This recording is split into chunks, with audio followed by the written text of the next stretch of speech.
Your car's air filter is something that should be replaced every 15 to 30,000 kilometres, or roughly once per year.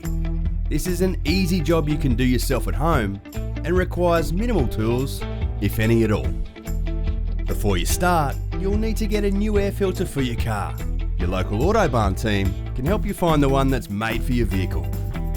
The first step is to find the hood release for your car, which is usually located on the driver's side underneath the steering wheel, but it's best to check your owner's manual to find yours.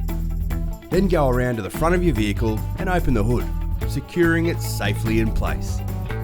Now to locate the air filter. It will usually be inside of the airbox at the front of the car, connected to the air intake tubes, as you can see here. The top of the airbox will be secured either by clips, which can often be removed by hand, or it will be secured by screws, depending on the make and model of your car. Disconnect the clips or screws one by one and put them somewhere safe.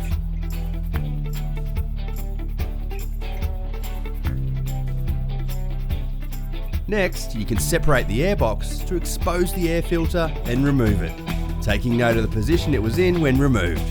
As you can see, this one was quite dirty and definitely needed replacing.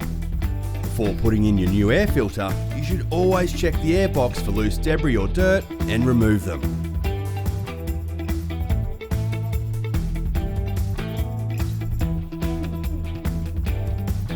Now it's time to install the new air filter. Placing it in the same position as the old one that was removed. All that's left to do now is put everything back together in the reverse order, putting the top of the airbox on and replacing the clips or screws, and you'll be good to go.